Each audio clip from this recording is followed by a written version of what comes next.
retrouve pour une nouvelle vidéo et il s'agit cette fois de mon bilan avec lecture du Flowers Book Challenge 2024, première partie qui est organisée par Madame Errance.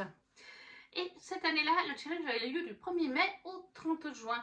C'est un challenge autour des fleurs, des noms de fleurs. Et il y a deux façons de faire le challenge. Même trois, du coup, si on veut. Madame Errance nous propose de faire le challenge avec la couleur de la fleur qu'elle a choisie, et donc la couleur de la fleur pour la couverture du livre, ou de choisir le livre vis-à-vis de la caractéristique de la fleur, ce qui fait donc deux façons de faire le challenge. Et la troisième façon, c'était aussi de faire les deux fois la couleur ou par catégorie de mots-clés. J'ai décidé de faire depuis la lire pour les deux façons de faire le challenge. Et aujourd'hui, on va faire la première partie qui est sur l'aspect des fleurs, sur ce qu'elles représentent. Et la seconde partie de cette vidéo sera donc sur la partie couleur de couverture.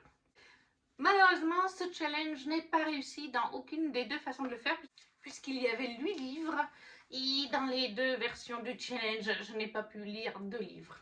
Pour cette première version, les fleurs que je n'ai pas pu lire, c'était donc l'aconite, qui parle de trahison. Voilà, en mots-clés, et j'avais mis sous l'œil du Dja le tome 1, et il n'est donc pas lu. La deuxième catégorie qui n'a pas été lue, c'était l'azalée, avec une caractéristique qui parle d'un amour sincère. J'avais mis nos âmes tourmentées, et là non plus, ce n'est pas lu. Par contre, j'ai lu pour l'œillet, qui est un Good Vibes, on peut dire cela comme ça, et pour le Good Vibes, j'avais mis une relecture, Les Mémoires de la forêt, le tome 1 de Michael Brun-Arnaud chez l'École des loisirs. C'est une relecture dans le sens où j'avais écouté l'audio à sa sortie, à l'automne 2023, avec les enfants du travail dans la voiture. Et j'avais envie de redécouvrir cette version en forme papier, puisqu'il y a de très belles illustrations de Sanoé tout au long du roman, chose que bien sûr nous n'avons pas dans un audio. Par contre, dans la version audio, vous avez de très jolies chansons. Il y en a 5-6, je crois. Je ne sais plus exactement le nombre qu'il y en a. Chaque version rajoute son petit plus, l'audio, les musiques, avec plusieurs voix différentes pour les chansons, la version livre, les belles illustrations de Sanoé. Dans les Mémoires de la forêt, on suit en fait Archibald Renard qui tient une librairie, et on vit dans la forêt de Belle-Écorce. On est avec de l'anthropomorphisme, donc des animaux qui agissent, parlent, font des gestes comme nous, s'habillent, marchent sur deux pattes, etc., etc. Ils travaillent comme nous aussi, bien entendu. Archibald tient donc cette librairie, et il a un ami qui est une taupe, Ferdinand Taupe, qui a quand même déjà un petit âge, voilà. Et Ferdinand un jour vient vers lui et il lui demande de pouvoir reprendre ses mémoires, parce que dans la librairie d'Archibald, on peut déposer ses propres romans qu'on a écrits nous-mêmes, ou nos mémoires, ce qu'on veut, du moment que c'est bien, voilà, Archibald, et du moment que c'est bien fait plutôt, Archibald les propose à l'achat. Seul petit souci, c'est qu'Archibald a justement vendu les mémoires de ce pauvre Ferdinand Taupe il n'y a pas très longtemps, et ils ne peuvent pas exactement remonter sa piste. Ils ont quelques pistes, mais pas en détail qui l'a pris, parce qu'il était inconnu de la ville de Belle-Écorce où ils vivent. C'était un habitant que Archibald n'avait jamais vu. Et Ferdinand en a absolument besoin, car en fait, il explique à Archibald qu'il a la maladie de l'oubli-tout, qui est en fait la maladie d'Alzheimer chez nous, mais comme on est sur un livre jeunesse, Michael Brun-Arnaud a voulu donner certains mots un sens plus doux, y compris là pour la maladie de l'oubli-tout. Et Archibald et lui partent donc en quête de ce fameux livre des Mémoires de Ferdinand dans la forêt, dans différentes petites parties. C'est différent justement d'avec le livre audio, c'est aussi pour ça que je voulais lire les deux versions, parce que ça a été un petit peu remasterisé pour la version audio. La finalité de cette histoire, par contre, reste la même. On arrive à la même chose. Mais là, je ne sais plus pour...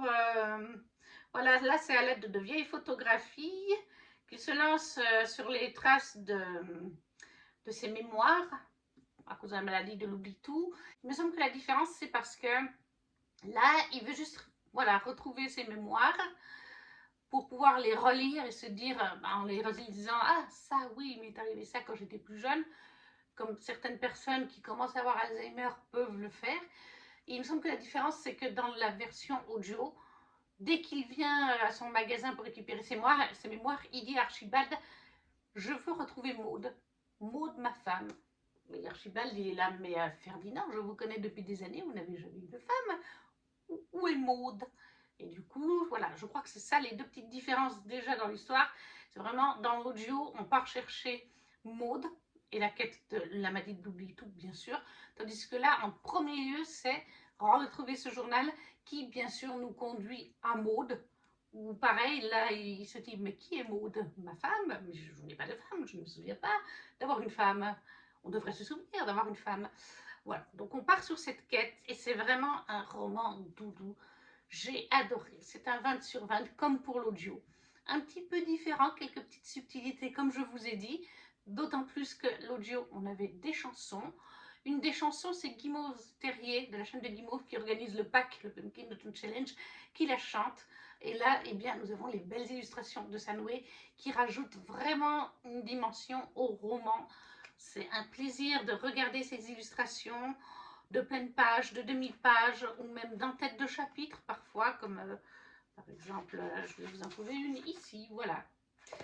Dans les deux versions, j'ai adoré, vous allez avoir immensément faim, parce que Ferdinand Taupe est très gourmand, Archibald aussi un petit peu, mais alors Ferdinand est d'une gourmandise, sitôt qu'il peut boire ou manger quelque chose de gourmand, des pâtisseries surtout, il le fera avec grand plaisir.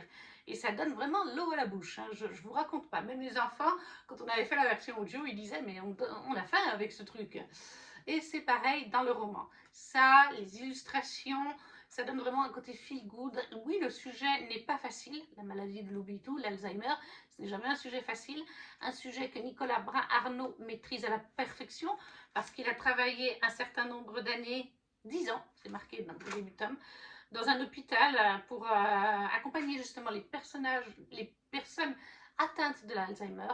Et ça se sent dans le récit que Michael connaît bien cette maladie, ses différents aspects, sa mécanique, et il peut l'aborder du coup d'une manière douce, mais sérieuse quand même, pour faire comprendre aux plus grands des fois, parce que même nous, on ne connaît pas forcément tout. Voilà, globalement, c'est ce que c'est la maladie d'Alzheimer, mais pour les proches, pour soi-même, et c'est tellement bien abordé. Il y a des scènes touchantes, bien sûr, avec ce pauvre Ferdinand. Il y en a une dans l'audio qui avait particulièrement marqué Chiara parce qu'elle avait pris conscience qu'il y avait un petit son de vent, comme si, vous savez, comme dans les Far West ou dans certains films, il y a un son de vent, genre le personnage est tout seul au milieu de nulle part avec son vent. Là, c'est le cas. Et Ferdinand est dans le noir complet, il est perdu parce qu'il est dans une phase de sa maladie où il ne sait même plus qui il est. Voilà, il n'a plus de souvenir, qui je suis, comment je suis arrivée ici, que fais-je là? Et cette scène, elle est présente aussi dans le roman, de manière un petit peu différente. Il n'y a pas des sons, bien sûr, hein, voilà, mais il est à nouveau dans le noir, il est tout perdu. Et ça, c'est des scènes qui permettent aussi aux gens, et même aux enfants, donc, d'être touchés et de dire, mais ça fait peur. Chiara était là, mais ça fait peur, comme c'était la version audio. Il dit, ben oui, ils sont vraiment comme ça, ces gens-là. Et malheureusement, oui, Chiara, ils sont parfois comme ça, et même eux, ils ne savent plus leur propre prénom dans certaines phases de la maladie. C'est vraiment bien abordé, mais comme je vous dis, tout en étant un livre très sérieux, avec un thème sérieux, Michael, c'est vraiment avec sa plume et cette jolie histoire, le tourner de manière douce. Ce qui fait que c'est un feel good, un cozy fantasy, parce que bon, des animaux qui parlent, voilà, ça n'existe pas, donc c'est un peu fantasy. Mais voilà, il s'est magnifiquement allié les deux. Et c'est vraiment un livre que moi je vous dirais qu'il faudrait mettre dans les mains des plus jeunes, qu'ils soient étudiés en classe. Alors peut-être pas avant l'âge de 8-9 ans. Je pense que 8-9 ans, c'est un âge où ils peuvent commencer à bien comprendre. C'est à peu près, là Kira et Raphaël viennent d'avoir 11 ans, donc je dirais que c'est à peu près l'âge auquel ils l'ont écouté en audio, 9 ans, et qu'ils ont pu quand même comprendre donc certains aspects de cette maladie. L'histoire est touchante aussi de par Archibald, qui est toujours présent pour son ami Ferdinand, qui est à quelque part son meilleur ami, tout au long de ce voyage. La fin est très très touchante aussi, voilà. On pleure une petite goutte avec la fin, en tout cas moi j'étais très émue. Mais c'est vraiment un livre que je recommande pour tout le monde. C'est un 20 sur 20, il n'y a aucun défaut, il est parfait. Un gros coup de cœur pour les Mémoires de la forêt de Michael Brun-Arnaud, le tome 1, chez l'École des loisirs, pour la catégorie, donc je vous avais dit, le Yay, qui est un good vibes, parce que pour moi ça reste un good vibes. Ensuite, une autre fleur que nous avions, c'était la camélia.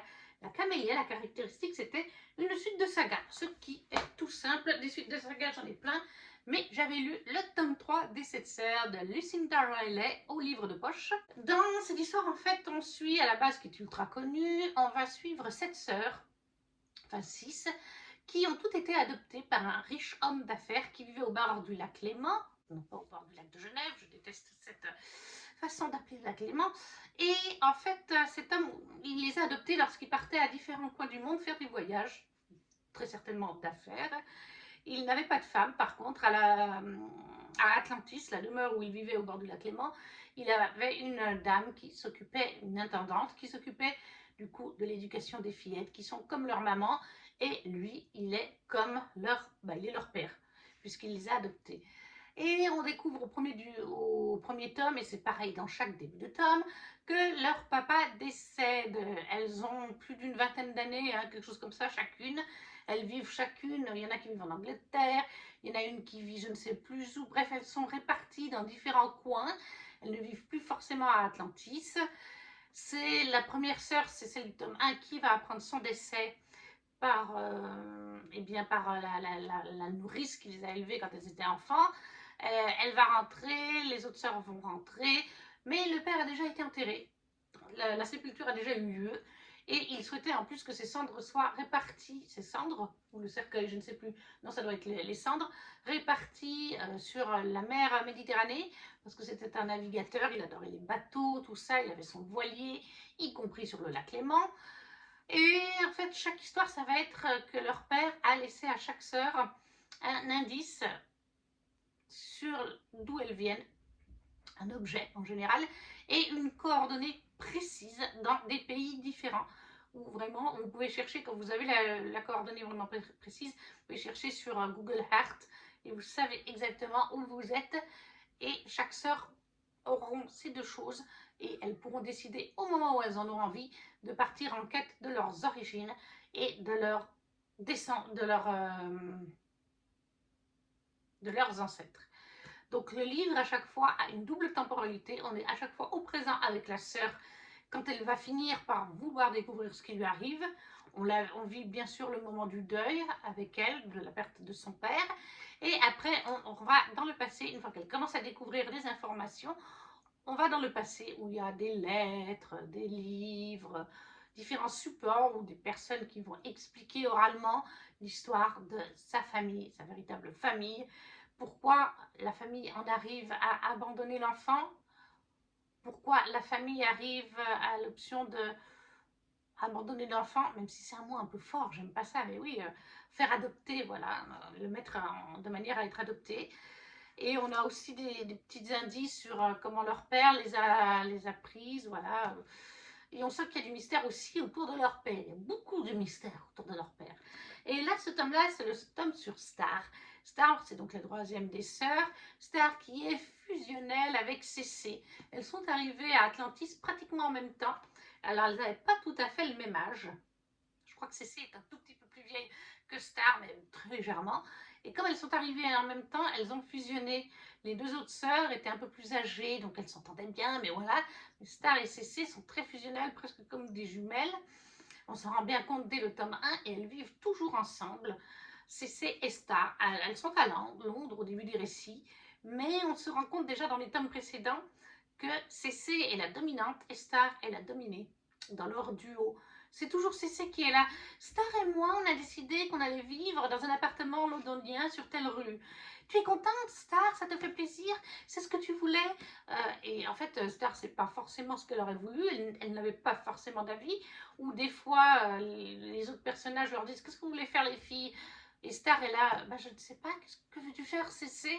Voilà, elle est complètement dominée par Cécé, mais elle le fait volontiers.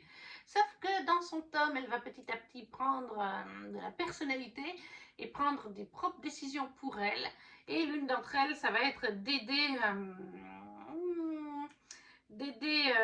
je ne sais plus comment il s'appelle maintenant, mais d'aider un monsieur qui est libraire, chez qui elle va travailler, et qui va être connecté en fait à ses origines.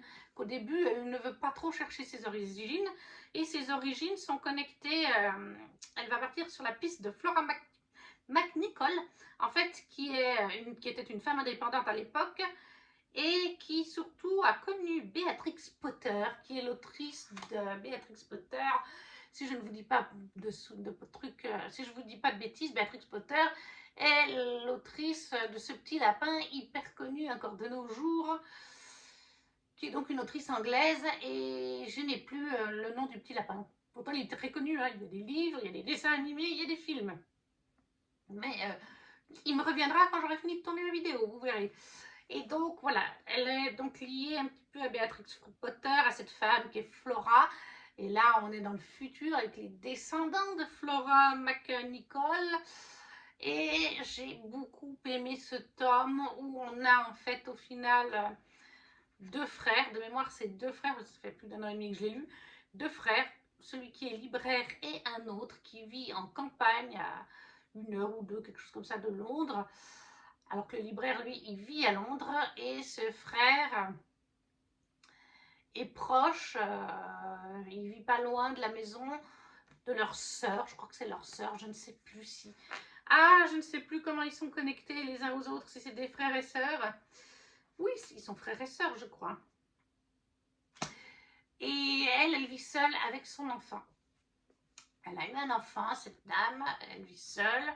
Et en fait, eh bien, Star va se proposer d'aider cette mère qui élève seule son enfant, en fait, parce qu'elle est débordée de travail, que des fois, elle doit aller en ville, à Londres, etc. Elle ne peut pas aller avec l'enfant, il est scolarisé, dans la campagne, tout ça. Et l'autre personnage masculin, lui, est vraiment débordé de travail dans les champs, tout ça, parce qu'il est en quelque sorte agriculteur.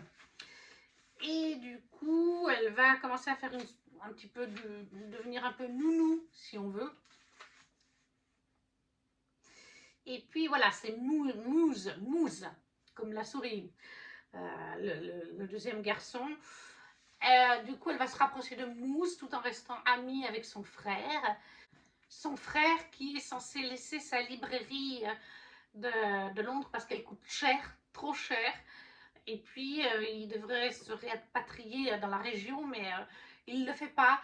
Voilà, donc Star va être là pour essayer d'aider ce frère qui refuse de vendre sa librairie parce qu'il y tient, et elle est connectée, cette librairie, même avec Béatrix Potter, d'une certaine façon, mais je ne sais plus comment. Elle essaye de rabibocher aussi Moose avec son frère, parce que les deux frères n'ont pas une super entente à cause de tout ça. Elle est là pour aider la maman et son enfant. Elle va s'inclure un petit peu dans cette famille, mais de manière douce, et ça va faire une famille de cœur à quelque part, et elle va comprendre ses origines. Là maintenant, je ne sais plus du coup de qui elle est la fille au final. Mais voilà, elle a une romance dans ce livre avec Moose d'ailleurs, très mignonne aussi, il est un peu grumpy, vraiment beaucoup. Il a ses raisons d'être grumpy, on les découvre au fil du roman. J'aime beaucoup cette saga en fait parce qu'il y a tout un aspect historique. C'était le cas dans les 2 premiers tomes et c'est toujours le cas ici. En plus là, on lit l'histoire avec une figure de la littérature, Béatrix Potter, et ce fameux lapin dont j'ai oublié, Jojo Lapin, non, c'est pas Jojo Lapin, mais bref. Et j'adore ça, ce fait que cette autrice mélange des faits historiques qui ont existé, des personnages historiques qui ont existé. Dans le tome 1, par exemple, il y avait tout l'aspect sur la statue au Brésil du Christ géant, sur sa construction, le fabricant, celui qui l'a construite, dans quelles circonstances, comment. Et ça, c'est vraiment top. Et là, bah, c'est une nouvelle fois le cas avec cette autrice. Et c'est doudou, voilà, encore une fois, et surtout ce tome-là, je l'ai trouvé très doudou, et j'ai beaucoup apprécié, puisque Star, c'est ce personnage, comme je vous dis, très douce, très gentille, qui dit oui, amen à tout ce que Cécé veut. et elle s'oublie parfois.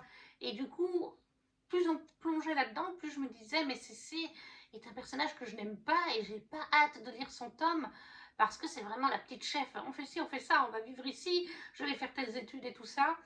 Mais sur la fin du roman, on va se rendre compte de certaines choses vis-à-vis de Cécé. Et dans le tome 4, mais ça je vous en parlerai une autre fois, Cécé finalement, voilà, même si je redoutais de lire son tome, à cause de ces 3 premiers tomes et surtout de celui-là, le tome 4 m'a radouci avec Cécé et on la comprend mieux. Mais là, on est dans le tome de Stars, et Stars, voilà, elle a pris son petit caractère et elle finit par trouver sa place dans cette famille de cœur qui devient au final sa famille avec son love interest. Et en plus, quand il y a des enfants, comme c'est le cas ici, moi, ça me touche toujours. Je suis toujours ravie de voir des enfants au milieu de tout ça. Et l'autrice sait vraiment mettre des secrets là-dedans, des retournements de situation qu'on ne voit pas forcément venir. Moi, il y en a un que je n'ai pas du tout vu venir, qu'on découvre sur la fin. Bref, c'est une saga magnifique. C'est comme pour tous les tomes, j'ai mis un 18 sur 20, 8 sur 10. Ça reste un moment très bon. Une petite saga pépite que j'aime beaucoup. Mais ce n'est pas des coups de cœur par contre. Peut-être aussi parce que les romans sont longs. Les chapitres de mémoire sont assez longs. Je vais essayer de vous dire ça. Voilà, celui-là par exemple, il fait 131 pages et il commence à la page 104. Donc il fait à peu près 25-26 pages. Et c'est quand même écrit assez petit hein, quand même. Donc, oui, il faut s'accrocher des fois, parce que c'est des romans qui font, pour celui-là, il fait 748 pages, il fait. Après, il y a le début du tome sur CC. Donc, voilà, pratiquement 750 pages. Donc, c'est quand même des sacrées briques, et c'est pour ça que, enfin, voilà, j'arrive pas à avoir des coups de cœur dessus. Ça reste des très bonnes lectures, mais les chapitres sont longs, le roman est long, et ça reste du contemporain, même s'il y a un petit peu de romance. C'est pas... C'est dur de dire que c'est pas le truc central parce que les romances prennent quand même leur place au passé comme au présent. Il faut aussi noter d'ailleurs que dans cette saga, pratiquement dans tous les tomes, il y a des événements dramatiques, que ce soit au présent ou au passé, des fois dans les deux, la temporalité passée comme présente. On a les larmes aux yeux des fois. Hein. Non, clairement, l'autrice ne nous épargne pas et n'épargne pas ses personnages. Mais voilà, une très bonne saga, 18 sur 20, Lucinda Riley, le tome 3 des 7 sœurs, qui était donc la sœur de l'ombre, le tome sur Star, qui correspond vraiment bien au titre du livre. Et ça, c'était donc pour la Camélia, avec une suite de sagas. Ensuite, nous avions comme fleur le bouton d'or, avec en descriptif un livre jeunesse ou une évolution. Et là, j'ai décidé de partir sur un livre jeunesse. Je me suis mis Sherlock, le tome 1 de Benjamin Lacombe aux illustrations et Sébastien Pérez, oui, pour les textes chez Flammarion Jeunesse. Et c'est la disparition des souris. Voilà. Alors, c'est un petit livre tout petit que fait Benjamin avec Sébastien. Ce sont des petites enquêtes d'un chat. Ça se dit très vite, hein. En quelques minutes, vous avez lu votre roman en tant qu'adulte. Mais des fois, de faire une petite pause au milieu de gros pavés, de livres en anglais, ça ne fait pas de mal. Voilà, une illustration. Donc, toutes les illustrations sont de Benjamin Lacombe. Et donc, ensuite, Sherlock, étrange fait divers à Paris. Magali la souris a disparu, et avec elle, toutes les souris du quartier. Grâce à son grand courage, Sherlock et ses voisins à plumes ou à quatre pattes se lancent à sa recherche. Sherlock n'a presque peur de rien. Parce que, alors ça c'est le tome 1 du coup, et je crois qu'en fait Sherlock c'est à chaque fois des enquêtes différentes de Sherlock, mais il n'est pas forcément présent au même endroit. Hein. Je crois qu'il évolue une nouvelle aventure qui commence. À chacune d'elles, Sherlock atterrit dans un nouvel endroit et une toute autre époque. Heureusement que les chats retombent toujours sur leurs pattes. Donc oui, d'une manière ou d'une autre, Sherlock vit dans différents endroits. Il ne sera pas, c'est pas au même endroit, etc. Et là, dans celle-là, il a donc certains amis voisins. Il y a des chiens, il y a un perroquet. Le petit perroquet, le voici, il est là. C'est les animaux des voisins. Je crois qu'il y a un autre chat aussi. Et donc la petite souris va disparaître. Petite souris qui vit dans l'appartement où il vit à Paris. Voilà, on les voit tous ici. Voilà, ils sont tous là, il me semblait bien. Je crois qu'il y a un chat, un autre chat, un lapin, un petit chien et un perroquet. Oui, c'est ça. Là, il y a un petit lapin aussi. Et c'est tous les animaux en fait qui vivent dans le même immeuble, hein, dans les appartements du dessus, du dessous. Et oui, donc les souris vont disparaître. D'abord la souris que Sherlock a sympathisé avec, Magali. C'est-à-dire que Sherlock et elle regardent littéralement la télé de leur maîtresse ensemble, hein. Ils en sont là. Et Sherlock n'essaye pas de manger la souris. C'est son amie. Et elle va disparaître, ce qui n'est pas normal. Et Sherlock découvre que d'autres souris disparaissent dans l'immeuble. Et il va faire appel à leur voisinage animal et mener cette petite enquête qui se réjoue dans ce tome, hein, d'ailleurs. C'est vraiment, comme je vous ai dit, c'est vraiment léger, hein. C'est un petit roman qui fait quoi? Est-ce qu'on a le nombre de pages? Même pas. 76, oui, voilà, 77 pages. Et la moitié sont des illustrations. Donc en 10-15 minutes, même pas, c'est lu. Mais voilà, comme je disais, ça fait une petite pause qui est le bienvenu entre deux pavés ou après une longue journée de travail. C'est mignon, c'est tout doux. C'est pas toujours le cas de Benjamin Lacombe. J'en parlais avec une maman lors de la danse mercredi de Chiara, parce qu'elle connaît aussi bien, elle a beaucoup des œuvres de Benjamin Lacombe. Benjamin, soit il fait des dessins très glauques, très adultes, très gothiques, soit il fait des dessins tout doux comme là, accessibles à la jeunesse. Donc il y a cette saga qui est accessible à la jeunesse, qui est avec Sébastien Pérez. Et c'est d'ailleurs avec Sébastien Pérez qui fait d'autres ouvrages jeunesse, comme par exemple La meilleure maman du monde, il me semble que c'est ça, que je possède, que j'ai lu il y a des années. Il y a aussi le dernier qui va sortir, ou qui vient de sortir, sur l'enfance du Père Noël. On voit clairement déjà sur la couverture qu'on va être axé sur un roman, un livre jeunesse tout public. Alors que les contes, la famille Appenzeller, je crois que ça s'appelle, c'est pas du tout pour les enfants. Voilà, il faut qu'ils aient des ados, oui, mais pas des enfants. Je sais qu'il y a certaines choses un peu glauques et gore quand même. Il y a une série, je sais plus, une biologie, je crois, quelqu'un disait, assez gore. Il a fait aussi réécriture Victor Hugo, de Victor Hugo, Notre-Dame de Paris. Alors c'est le texte original de Victor Hugo et il l'a en fait illustré. Je l'ai là, je l'ai acheté il y a quelques mois, je l'ai trouvé d'occasion sur Gibert. Parce qu'à l'heure actuelle, si vous cherchez sur Amazon, la version française est à plus de 100 euros. Ça ne se trouve plus. On le trouve en espagnol, je crois. Il est édité actuellement, mais je ne parle pas espagnol. Déjà que lire Victor Hugo, ça va être intensif, je ne vais pas le lire en espagnol. Voilà, donc Benjamin Lacombe, pour moi, c'est toujours un plaisir de voir ses illustrations. C'est un homme de talent, vraiment. Et j'aime beaucoup ce qu'il fait donc quand il est en duo avec Sébastien Pérez. Ça reste un petit moment doudou, cocooning. Ça aurait pu très bien rentrer pour l'autre fleur qu'on a vu avec les mémoires de la forêt. Il faut vraiment que je continue. Au travail, Chiara et Raphaël ont les 3 premiers tomes qu'ils ont reçus pour Noël passé. Donc il faudrait que je leur emprunte ou que je continue. Je pense plutôt continuer à me les acheter d'occasion parce que j'ai envie de posséder une grande partie des œuvres de Benjamin. Pas toutes, mais une grande partie. Après, bon, bah là, bien sûr que je ne sais plus combien j'y ai mis. Voilà, j'ai mis 19 sur 20. 19 sur 10, c'est pas le coup de cœur magistral parce que ça reste, du coup, comme je vous dis, un tout petit jeunesse qui se lit vraiment très vite. Par contre, j'avais mis 20 sur 20 de mémoire pour le Bambi que Benjamin Lacombe a illustré avec le texte original, je crois, de l'auteur. Voilà, j'avais même découvert que ce livre a été interdit en Allemagne pendant, quand il y avait Hitler et tout ça, parce qu'il y avait en effet, quand on lit le roman, on peut comprendre que l'auteur avait sinué, je crois qu'il l'avait écrit pendant la Première Guerre mondiale, et en effet, on peut mettre des parallèles avec le nazisme, l'Allemagne, tout ça. J'avais fait des découvertes du coup, et là j'avais mis 20 sur 20, magnifiquement illustré par Benjamin avec ce texte. Bah là, Bambi, il faisait genre 300 pages dans un gros roman. Là, c'est, comme je vous ai dit, 74 pages, un truc dans le genre, la moitié des illustrations. Donc, pour le coup de cœur, c'est un petit peu plus dur. Pourtant, j'avais mis 20 sur 20 pour La meilleure maman du monde et il y a moins de pages. Mais c'était un livre, un beau livre, comme on appelle ça, jeunesse, grand format. C'est pour ça, voilà, mais là, ça reste un très bon moment. Sherlock est rigolo, moi je le trouve rigolo, avec ses petits amis enquêteurs. Et j'ai vraiment hâte de découvrir la suite. Donc Sherlock, aux illustrations, Benjamin Lacombe, au texte, Sébastien Pérez, c'est Flammarion Jeunesse, le tome 1, La disparition des souris, 19 sur 20. Et c'était donc pour la fleur, comme je vous avais dit, de Le Bouton d'Or, lire un livre jeunesse ou une évolution. Ensuite, pour la fleur pétunia, et la caractéristique, c'était qu'il traite de la colère. Et là, j'ai mis le tome 4 des McCoy d'Alexiane Thiel aux éditions Hugo Poche. Pourquoi la colère? Parce que dans ce tome 4, on va suivre Annabelle Mackenzie. Annabelle Mackenzie la famille Mackenzie, comment vous expliquer ça?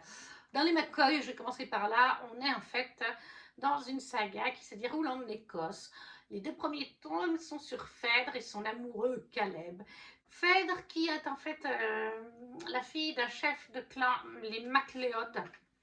Son père était Alexander, je crois que c'est ça, MacLeod, on va regarder. Oui, Alexander MacLeod. Et en fait, il a renié son rôle de chef de clan il y a des années de ça pour partir avec sa femme, la mère de Phèdre, et leur enfant. Sauf que malheureusement, quand Phèdre était petite fille, elle a été enlevée par les Campbell, je crois que c'est ça, Henry Campbell et les Mackenzie, qui est donc...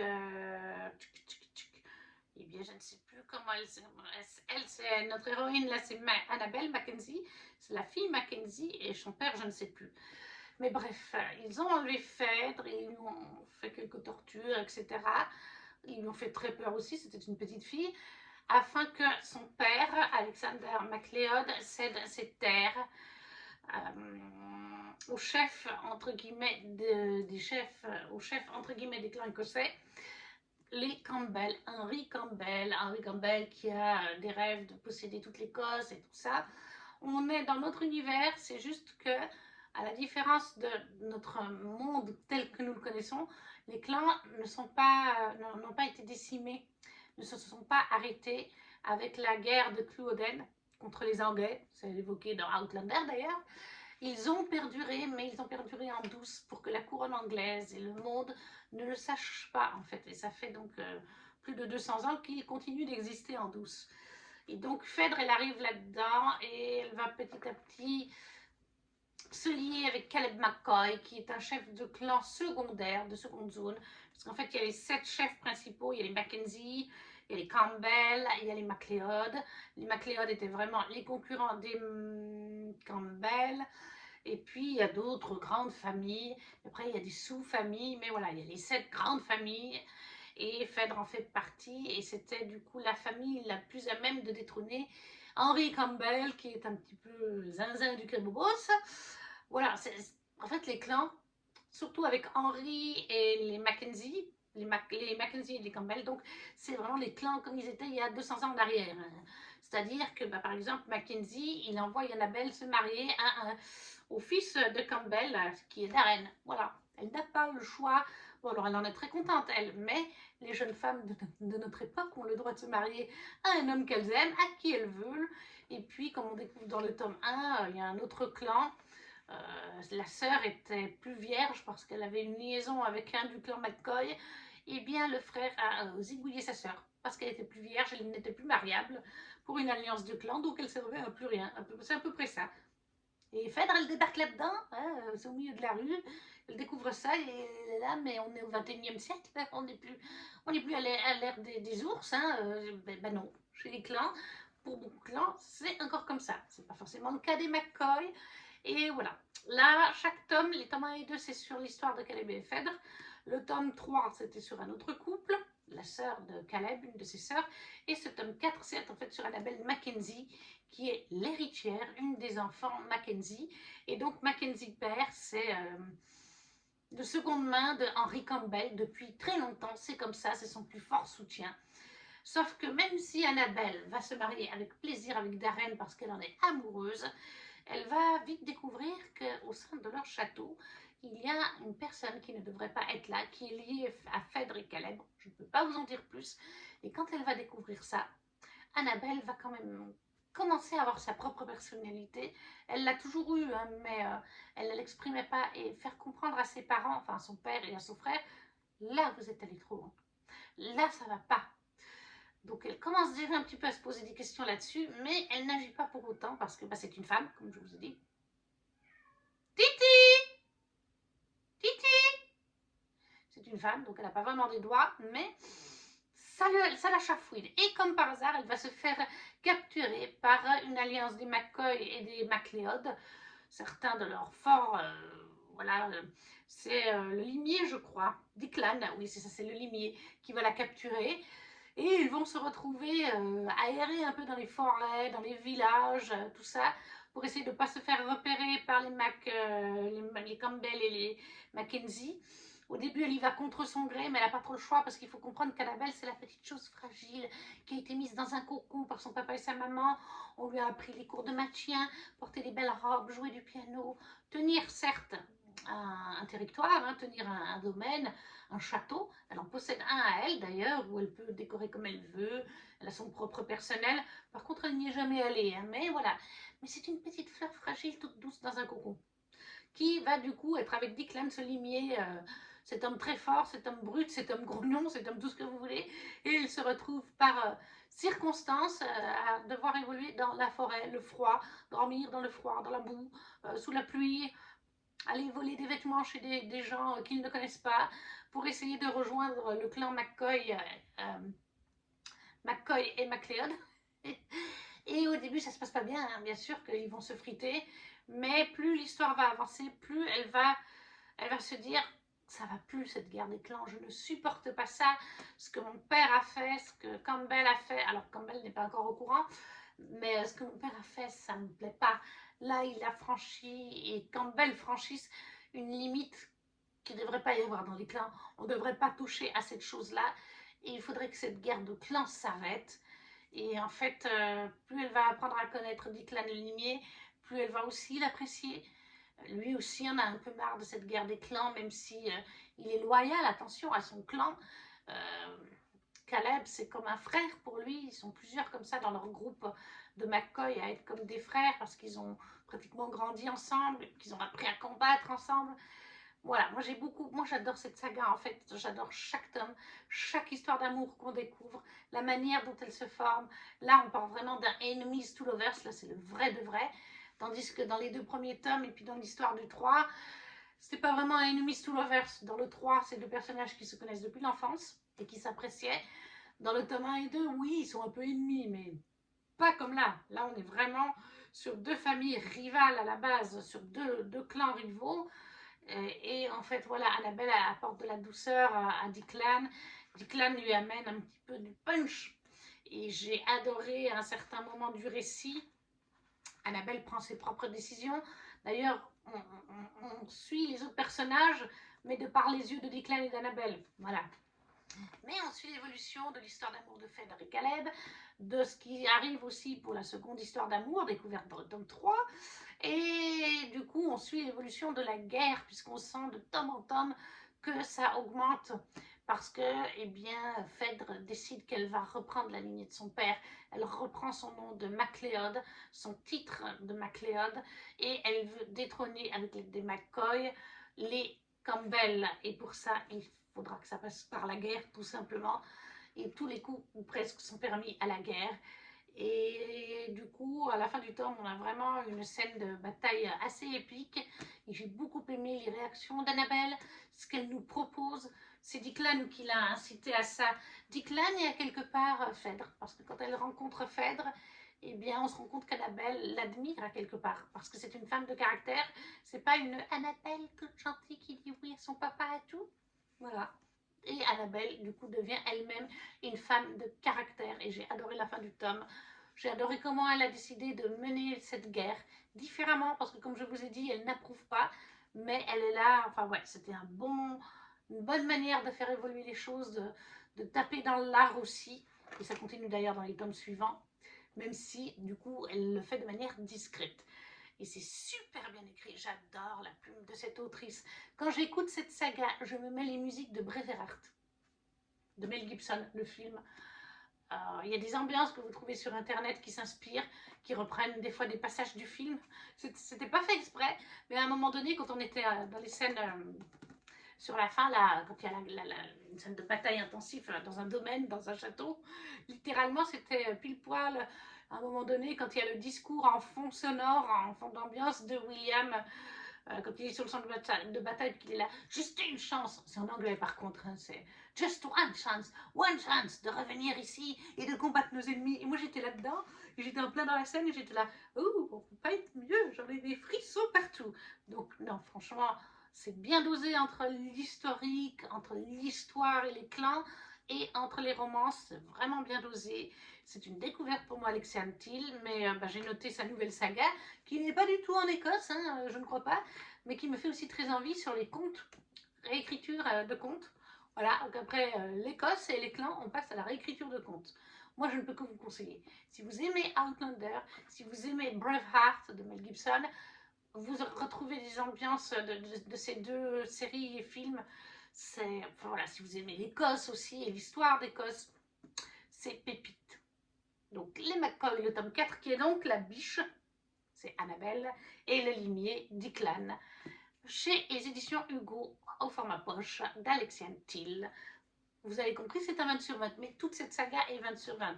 Quand je l'ai terminée, j'étais malheureuse comme les pierres. Et mamie l'a lu et a aussi beaucoup aimé cette saga. Il n'y a pas de magie, il n'y a rien. On est vraiment dans du contemporain, romance contemporaine. Donc ça, c'était pour la Pétunia, qui traite de la colère. Et je l'ai mis pour la colère, justement, tiens, c'est ça que je voulais vous dire, parce qu'en fait, eh bien, dans ce tome 4, il y a de la colère.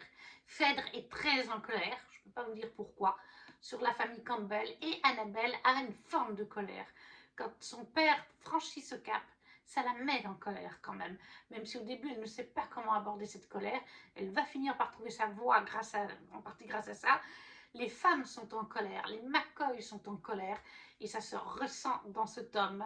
La colère gronde au sein des différents clans pour certaines raisons que je ne peux pas vous dire. L'avant-dernière fleur, c'était du coup l'Iris, avec un livre avec de la diversité. Et donc là, j'ai décidé de reprendre à zéro parce que j'avais des trop belles éditions. Le clan Bennett de T.J. Klune chez Bookmark, dans ses éditions très collector en relié. Voilà. Avec des illustrations de pages de garde, un jaspage. Ils sont à 40 €, je crois. Oui, c'est ça. C'est des ouvrages à 40 €. Il y a des petites illustrations parfois. Alors, c'est pas comme les Lost Kingdom, hein, attention. C'est des petites illustrations en noir et blanc de demi-page ou des choses comme ça. Il faut que je vous en trouve une, comme par hasard, je ne trouve pas. Voilà, là, on en a une. Voilà, on a parfois des illustrations qui pop comme ça, au milieu d'un chapitre. Voilà, comme ça. Et à la fin, on a des illustrations en couleur. On a même une mini BD de quelques pages. C'est pour ça que j'avais envie de relire ce tome-là, parce que c'est une relecture. Je l'avais déjà lu il y a quelques années de ça. Ça avait été un coup de cœur. C'est un 20 sur 20. C'est une saga pépite. Là, maintenant, j'ai lu les deux autres tomes, le tome 2 et 3. Il me reste que le tome 4. Après, il y a des tomes compagnons, mais je ne crois pas que Bookmark les a traduits. C'est des petites nouvelles en anglais. Mais j'adore cet univers. On est ici dans notre monde, un peu dans de l'urban fantasy, du coup, on va dire, dans une petite ville en Amérique. Je ne sais plus comment ça s'appelle. On suit en fait Ox. Ox, c'est un garçon tout à fait normal, entre guillemets. On sent que Ox, il est normal dans le sens où il est comme vous et moi, sans pouvoir magique, sans rien. Mais on sent que Ox est un petit peu différent. Il n'est pas intégré à la société de la même manière. Il a toujours été un peu différent. Son père a toujours dit qu'il était différent, en effet, qu'il ne s'intégrait pas bien à la société. Son père, qu'il a abandonné d'ailleurs quand il était enfant, très jeune. Lui et sa mère, voilà, il est parti faire sa vie ailleurs, il n'en pouvait plus. Par contre, il lui disait, tu es différent, Ox, tu le sauras toujours, mais voilà, c'est sympa. Je ne sais pas si Ox n'aurait pas un trouble du comportement, quelque chose, mais moi je n'y connais rien dans les TDAH, TDA, les choses comme ça. Mais je pense qu'en effet, il a une petite différence à ce niveau-là. Mais j'aime beaucoup la manière dont c'est abordé. Et en fait, Ox va se mettre à travailler au garage quand il est encore jeune ado. Il va se mettre à travailler au garage où son père travaillait, sous la direction de Gordon, le chef du garage. Au début, il va travailler là de manière un peu illégale parce qu'il n'a pas encore l'âge. Mais en fait, la maman ne s'en sort pas pour payer les factures toute seule. Elle a besoin d'aide. Et une fois que, par contre, il a l'âge légal, en parallèle de ses études, il est embauché officiellement. Et jusqu'au jour, en fait, où il y a des gens qui débarquent dans la maison à côté de la leur, qui est la maison au bout de la rue. Après, c'est la forêt. Et il y a un petit garçon qui s'appelle Joe, qui a 4 ou 5 ans de moins que Ox. Hein. Ils ont une différence d'âge. À ce moment-là, Ox, c'est un ado. Il a genre 15 ou 15 ans, quelque chose comme ça. Et Joe a genre 9 ans, bref, c'est un petit enfant. Et Joe va tout de suite lui dire qu'il sent la forêt, le machin, qu'il est son ami, etc. Et tout de suite, nous, on s'est dit, il y a un truc avec ce petit garçon, parce qu'on sent qu'il renifle littéralement Ox, etc. Ox, il n'a aucun soupçon. Pourtant, une fois par mois, quand c'est la pleine lune, la famille reste chez eux, soi-disant en famille. Ox entend pourtant des loups qui chantent pendant la pleine lune et même des fois en dehors. Mais voilà, c'est quand ils sont alors adolescents, Joe a genre 15 ans, 14 ans à ce moment-là, quelque chose comme ça, qu'il va découvrir que la magie existe, les mages existent. Gordon est un mage, c'était le mage de la famille Bennett, du clan Bennett, les fameux voisins, et les fameux voisins sont des loups, sont des métamorphes loups-garous, bref, des loups. Et Joe veut se lier en fait avec Ox, que Ox soit son ancre, ce qui permettra, quand il mutera, de toujours se retrouver grâce à son encre. Voilà. Donc Joe Ox fait toutes ses découvertes. Il est déjà à ce moment-là intégré à la famille parce que Joe a aussi vécu un traumatisme quand il était enfant. Il a été kidnappé et sa famille l'a récupéré. Décidément, entre les McCoy et là, on parle de kidnapping. Mais bref, d'enfants kidnappés. Et les parents l'ont récupéré, sa famille l'a récupéré. Mais Joe ne parlait plus. Depuis son retour, une année ou deux avant, il ne parlait plus. Depuis le traumatisme de l'enlèvement. Et c'est les premiers mots qu'il a dit, c'est ceux qu'il a dit à Ox. Tu sens bon, tu sens la forêt, tu vas être mon ami. Et c'est pour ça que tout de suite la famille a dit on te prend sous notre aile. Et ils ne lui ont pas caché. Ox a été prisonnier, Ox a été kidnappé. Et Joe ne parlait plus. Tu es le premier à qui il parle. Et maintenant qu'il a recommencé à parler, Joe a des choses à dire hein, à sa famille. Et puis Ox, et puis Joe, et puis maman, et puis il ne s'arrête plus. Hein. Mais ça leur fait plaisir parce qu'avant, Joe, il était muet comme une carpe. Et donc on est sur tout un pan de vie. Hein. On les suit depuis que Ox est enfant lui-même jusqu'à ce qu'il soit jeune adulte. Et que bien sûr, vous vous doutez, c'est une romantécie à quelque part. Moi, je classifie de romantécie à partir du moment où il y a de la romance, que ce soit dans notre monde ou pas. C'est de la romantécie dans le sens où il y a une romance, mais une romance donc entre Ox et Joe et un MM. Et c'est comme ça dans tous les tomes du clan Bennett, c'est des MM. De toute façon, je crois que TJ Klune, je sais qu'il fait partie de la communauté LGBTQI+, et du coup, je crois que chacun de ces romans contient une romance LGBT, et plus particulièrement du MM. Donc, si vous n'aimez pas ça, ça ne servira à rien de vous lancer dans cette saga. Moi, donc là, ce tome-là, c'était une relecture, mais j'ai adoré le relire. J'ai adoré redécouvrir cette histoire touchante. Joe et Ox restent mes personnages préférés. Maintenant, je peux vous dire, comme j'ai avancé dans la saga, et leur base reste mon histoire préférée parmi les 3 que j'ai pu lire, même s'il y a toujours un fil conducteur qui reste toujours le même depuis le premier tome et qui restera le même jusqu'à la fin de la saga. Mais ça, je ne peux pas trop vous en dire parce que ça vous spoilerait trop. J'adore comment c'est tourné, j'adore à chacun des livres, mais ça c'est toujours le cas avec TJ Klune, même si là c'est très fort, je trouve.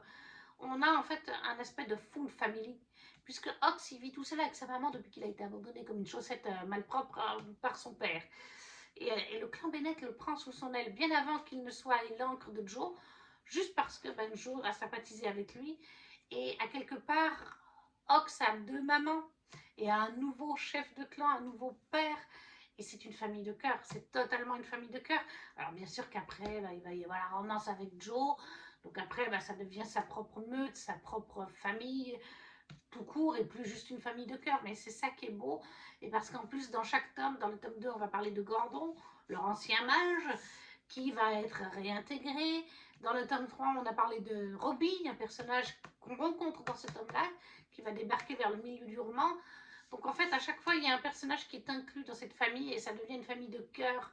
Alors qu'à la base, on est sur un clan qui est juste une famille. Le père, la mère, leurs 3 enfants et l'oncle qui est le frère du père. Le père qui est donc le chef de clan, le chef de meute, voilà, l'alpha. Puis après, les autres, voilà, c'est des omégas, c'est des machins, c'est des bêtas, tout ce que vous voulez.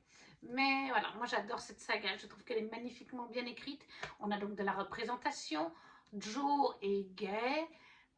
Ox, on peut dire qu'il est bisexuel parce qu'il a d'abord une romance avec une femme avant de comprendre qu'il aime Joe, pardon, je les confonds toujours les deux. Les autres frères ont aussi des romances LGBT, l'oncle, tout ça. Pour l'instant, dans cette saga, il n'y a que les parents du clan Bennett qui étaient hétérosexuels. Mais de toute façon, c'est expliqué plusieurs fois dans le roman. Chez les loups-garous, il n'y a pas vraiment de sexualité. Il n'y a pas d'hétéro, de gay.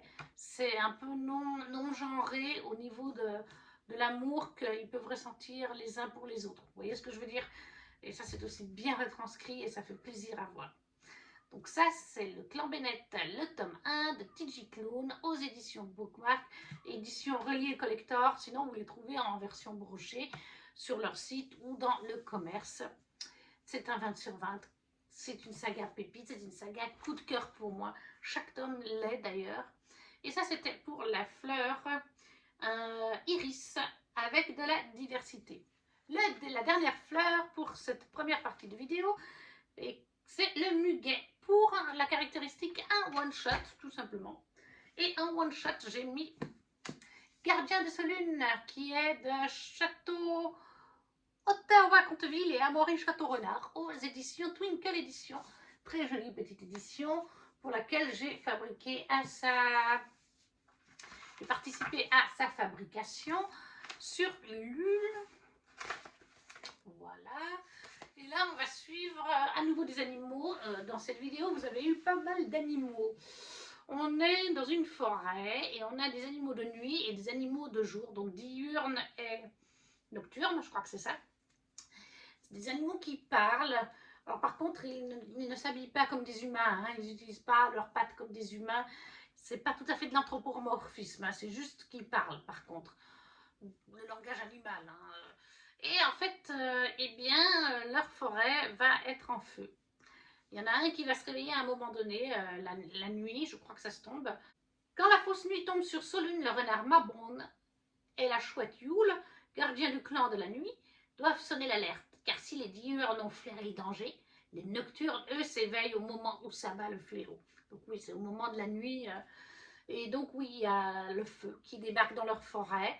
Et on a certains animaux comme Mabon, comme Yule, ou le loup aussi, Inblock, et le lièvre Ostara, qui sont des guides dans la forêt pour les races de ces animaux-là, mais aussi pour d'autres animaux, hein, pas que pour leur propre race. Ce sont, oui, ça représente des chefs à quelque part, des guides, tout ça. Et on va suivre chacun de leur point de vue, plus encore d'autres personnages qui ne sont pas forcément cités ici, et qu'on ne voit pas sur la couverture. Je crois qu'il y a une otarie ou un truc dans le genre. Par exemple, il y a une espèce de petit animal volant, une sorte d'écureuil volant aussi. Et tous ces animaux se retrouvent en fait mêlés de près ou de loin avec le feu qui envahit la forêt et ils doivent se sauver les uns et les autres, sauver les autres animaux de la forêt puisque ce sont des gardiens, aller sonner l'alerte et tout ça. Par exemple, il y a un ours qui, elle dort parce qu'elle est en hibernage, donc il faut aller la prévenir aussi. Bref, et tous ces animaux, il y en a certains qui s'apprécient, d'autres qui s'aiment moins. Il y a d'ailleurs des rivalités entre certains animaux. Il y en a qui aimeraient prendre le pouvoir et devenir eux les gardiens. On va suivre tout ça. Voilà, c'est un roman qui peut aussi très bien se lire pour les enfants. Alors je pense qu'il faut quand même qu'ils aient une dizaine d'années. Mais ce que j'ai beaucoup apprécié, je pense que vous l'aurez peut-être déjà compris à la description du texte, c'est qu'on a en fait des noms qui sont repris de sabbat, de fêtes, etc., qu'on connaît bien, de solstice, de machin. On a Yule, Yule c'est la fête de Noël, hein, Yule, c'est la nuit de Noël. On a Imbolc, on a Mabon, je ne sais pas si c'est pas la fête de l'automne justement. On a Ostara, alors Ostara m'était pas familière, mais les autres oui. Et comme je vous dis, il y a d'autres animaux qui portent d'autres noms qu'on reconnaît comme des fêtes liées aux saisons, on va dire ça comme ça plutôt. Et c'était un petit clin d'œil vraiment sympa. J'ai adoré découvrir tous ces petits animaux, les mésententes de certains, les alliances des autres, les trahisons. Il y a vraiment de tout, malgré que ce soit des animaux. Les chapitres de mémoire n'étaient pas trop longs. J'essaye de voir avec le chapitre 1. Voilà, là il fait 21 pages. Ouais, ils font une dizaine de pages en général. Les animaux étaient touchants. Moi j'aime bien quand il y a des petits animaux comme ça. Alors c'est sûr qu'il ne va pas se passer mille et une péripéties, hein. C'est pas le but. À quelque part, on est aussi sur un good vibes, un feel good, quelque chose comme ça, mais de version animalière en fait. Alors oui, il y a le côté feu, Il y a une dimension écologique, bien sûr, avec ce feu qui va détruire la forêt, détruire l'habitat de nos personnages, la reconstruction après le feu, le soutien qu'ils vont effectuer les uns aux autres face à la rivalité d'autres espèces ou d'autres personnages, et surtout face, face à la catastrophe, en fait, tout simplement, un soutien, voilà. Là aussi, on pourrait presque dire, que c'est une famille de cœur à la fin du récit, tellement ils se soutiennent mutuellement, ouais, c'est... Moi, je l'ai bien aimé. Je sais que, voilà, certaines personnes l'ont trouvé peut-être un peu lent, parce qu'encore une fois, c'est vrai qu'il s'y passe pas mille et une péripéties, mais j'ai bien aimé. J'ai bien aimé aussi la vision des êtres humains, parce que je crois que le feu part à cause d'un être humain. Il me semble que oui, mais par contre, tous les êtres humains ne sont pas mauvais. Au début, ils ont des a priori et tout ça, et puis dans cette histoire, il y a une enfant, je crois que c'est une petite fille, il me semble, qui va jouer un rôle là-dedans. Je crois que c'est son grand-père, vont jouer un rôle là-dedans, et ça va permettre aux animaux de se rendre compte que tous les êtres humains ne sont pas mauvais, que certains sont là pour les aider, pour les protéger. Voilà, c'est mignon, c'est doudou, c'est cocooning. Ça plaira ou ça plaira pas, ça dépend. Voilà, je sais que par exemple Louise de Rêve ta vie en lecteur l'a commencé et l'a abandonné parce qu'elle n'arrivait pas à se mettre dedans. Je ne sais plus exactement, je crois qu'elle le trouvait trop lent, etc. Moi j'ai bien aimé. Alors c'est pas un coup de cœur, loin de là, puisque je lui ai mis 18 sur 20, 8 sur 10. Mais ça reste un moment sympathique. Ça se lit bien, ça se lit facilement, bien sûr. Hein, c'est écrit assez gros, mais ça c'est toujours le cas chez les Twinkle Editions. Ils ont des bonnes marges et c'est écrit assez gros.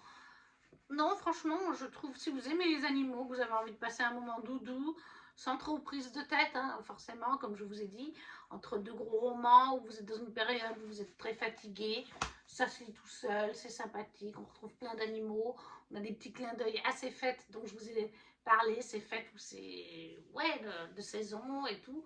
Donc moi, je l'ai bien aimé. 18 sur 20, ça reste un bon moment. Et donc ça, c'était pour la catégorie muguet. Un one-shot, c'est un quatre mains, donc de Ottavia Conteville et Amaury Château-Renard aux éditions Twinkle. Et voilà, je vous ai donc présenté ces 6 lectures pour la première partie de vidéo. C'était donc la partie une fleur associée à un mot-clé ou à une sensation, bref, des choses comme ça. La seconde partie, ce sera donc les fleurs associées à une couleur, donc une couverture avec la même couleur. Là, ça a été que des bonnes lectures. Le moins bon, c'est 18 sur 20 avec Gardien de Solune, mais c'est resté une très très bonne lecture. Je suis quand même contente d'avoir lu ces 6 livres, même s'il m'en manque 2. C'est dommage, mais bon, bref, c'est le jeu. Le but, c'est pas non plus... Oui, c'est de se challenger, mais pas non plus... faut y garder du plaisir. La vidéo est à présent terminée. N'hésitez pas à me dire si vous avez lu certains de ces livres, s'ils vous font envie, si vous ne savez pas quoi mettre, vous connaissez la chanson, un petit emoji, un petit pouce, ça soutient la chaîne, à vous abonner si ce n'est pas déjà fait, à partager la vidéo si le cœur vous en dit aussi, et nous on se retrouve très vite pour une prochaine vidéo. Ciao ciao!